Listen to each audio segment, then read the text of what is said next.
quick one on navigation. Right, let's drop into the galaxy map momentarily. Let's find a system to jump to, shall we? I'll do a multi-jump, Hisaka. I like Hisaka, I've been here like 5 times now. There's nothing there. That just drops a waypoint onto that system. Now, for some ships, you would be able to jump straight from where you are to that system because it's within range. You know, we're talking 12.52 light years. I think that's just slightly out of my range, but I'm not going to cry because I can plot a route. There's 2 ways you can plot a route. You can do it economical route or fastest route. The fastest route tends to take bigger jumps. With an explorer type ship or a big ship that's got big fuel tank, that's brilliant. That's awesome because you'll get there really quick. Something like mine that has the fuel tank of a Ford Fiesta, 1 litre, that's really bad. It's not good because sometimes you can take a jump and it burns quite a lot of your fuel. And if you jump into a system that doesn't have a scoopable star, you're buggered. You're sending a call out to the fuel rats.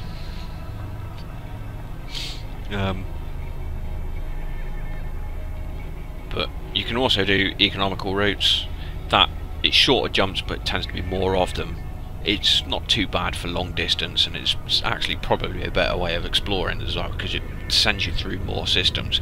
So literally, you'll just click a system in the distance, and you'll just, there you go. You'll follow the waypoints, and each system you jump into, you explore, and then you come back to here and you replot the route because it stays labelled with the orange line. It's just you lose the actual tag. But there we go. That's. It stands economical. There is really no difference between because it's only a one-stop shop essentially. I'm only jumping one system, but it's only just a quick one just to show you. What we'll do is we'll launch. You can see to the left of my ship picture. You can see a circle with a crosshair in it and a white dot. White dot currently is locked onto the station. In fact, is it locked onto the station? No, I think it's actually locked onto my to the system I'm jumping to. Ship released. Engines engaged. Landing gear retracted.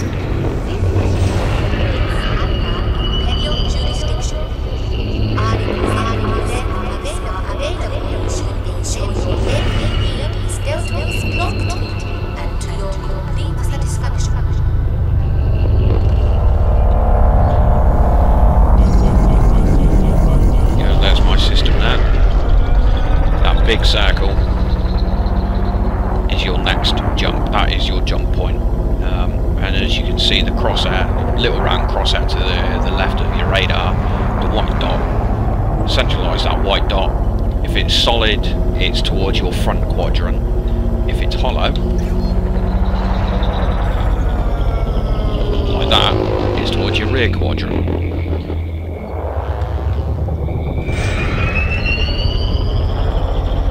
Go. I'm clear of mass lock. Let's go. Frameshift drive. Frameshift drive charging. Charging away. Charging. Whilst we're doing this, I'll give you a quick fuel scooping advice as well, or what I find works for me anyway. Some people are like, left. 2, 1, engage.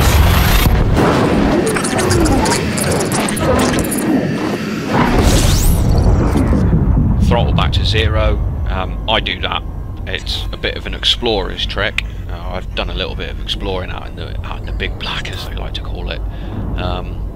The reason why you 0 throttle is when you drop into a neutron field, it gets interesting because well, you end up dropping into a neutron star, and they're tiny little things, but they have the biggest gravity pull in the game, and they're really hard to break away from, and they'll frazzle you, and they'll just eat you and spit you out, and blow you up, and you'll die and you'll lose all your data, and it's really quite frustrating. So yeah, 0 your throttle as you jump out. If you don't know what's on the other end, definitely zero your throttle. Fuel scooping. Fuel scooping, it activates automatically as you approach a star. There's only some stars that are scoopable. I can't remember what they are off the top of my head. I tend to keep the green orbit line at the top of my screen there. Fuel scooping complete. That's completed anyway. Lower end ships, it's harder to keep your temperatures down. Disengaged. This one I can hover it at 65% temperature and it's fine, it doesn't overheat. And I can do that all day long. There you go, following the little crosshair again, and Hisaka, that's the final jump point.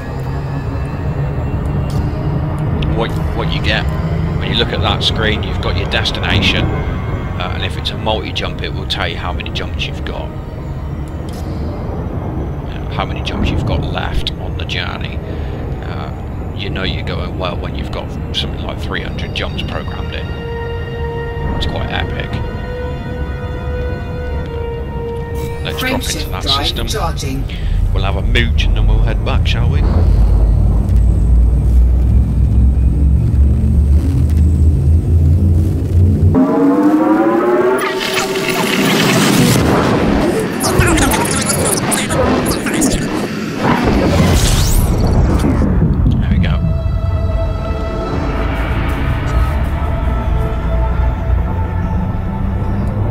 System this as well. Carnavision, 6,100 light seconds away, which is quite a big one. That's what we want to do. I'm going to head back. It's a dangerous game doing this. Yeah, we'll set that one again. Plot route. When you're on that map, everything still happens about you, it just pauses the game, so bear that in mind when you're on the galaxy map in space like this, because there is still a chance that you could get interdicted. If you're getting interdicted, there's nothing you can do about it. As you can see there, I've got a hollow circle near my crosshair. That means it's behind me or in my rear quadrant. So we'll spin it over. There's the system I'm heading to.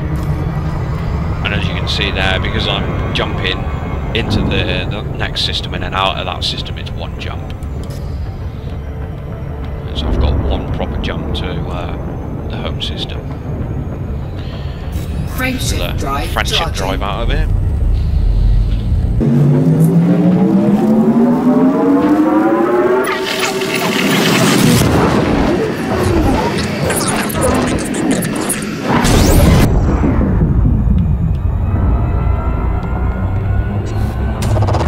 Fuel scooping.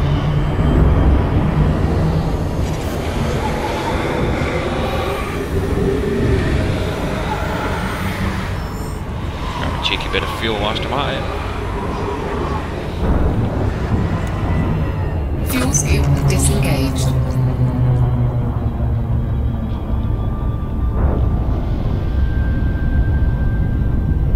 As you can see, this system is empty. For me, it's unexplored as well, because I've literally passed through here and that's it. So, from what I can see, it's pretty empty.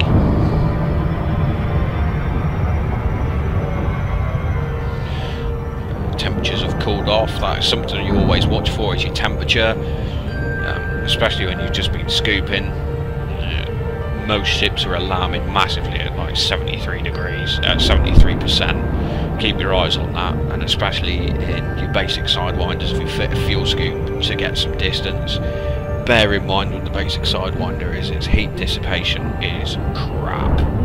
So the more efficient gear you get, the higher graded gear that you get, the lower your temperatures drop, and the more efficient it is on heat, getting rid of heat. If you're really worried, get some heat sinks fitted. So let's go for another friendship drive, shall we? Frameshift drive charging.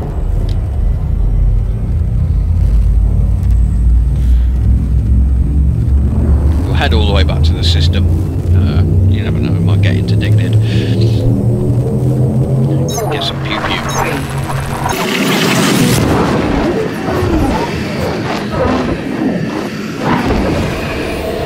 It's not the biggest fuel scoop in the world fit into this thing. When I had an ASP for exploring, that thing had a massive fuel scoop on it. Fuel scooping complete. You could go from nearly empty to full in seconds. It was great. Fuel scoop disengaged. Oh, there we go. To be honest, there isn't much point in trying to escape interdictions currently, because from the last I heard, they are pretty damn broken. So I'm going to 0 submit, because it puts me in a better position to either fight or run. Let's see what I've got. Cobra, cheers. Let's get those hard points out. Scan detected. He's an enemy anyway, so as you can see down on the left, he's an enemy. I don't need to scan him.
Frameshift drive charging. 4, 3, 2, 1. Just a quick one. If you get interdicted like that, and it's a bigger ship and you can't outrun it, quickly select a random system to jump in, any system within range to jump to, and then properly frameshift drive out of there. Don't bother with super cruising, go into super cruise, just the full frameshift drive, just completely jump system, then jump back to where you've just been. You'll be starting the journey again, however, you don't get mass locked on the full frameshift, on the full jump. Whereas super cruise, you do, you get mass locked. Anything bigger than you locks you for a percentage of time, and when you're playing in high intensity systems and you've got a capital ship there, it locks you something like 32 times your mass, and it's crazy, and you just can't get away. It takes forever for your frameshift to charge, so it's easier just to jump system completely and then jump back in. For the love of God, don't combat log. Really, just don't do it. It's wrong. It shouldn't happen. Fab. Let's try this. I'm going in for a bit of a weird thing, because I'm trying to drop myself between the planet and my target destination, because the door of every station, no matter what shape it is, apart from maybe an outpost, outposts are a weird shape, but every main station, a Coriolis one, or this type of station here, the door always points towards the planet. Cunning, eh? And the Coriolis ones, if you don't know where the door is, just look at the planet and the door will be facing it. Or you can look at the little picture that I've got there on the left hand side, and it'll have a cube. Lock onto it, and it has arrows. And those arrows, which are quite faint, but they're visible if you look, those arrows point towards the door. Just as a tip. There you go. Dropped in. virtually between the planet and the station, and it's dropped me near the door.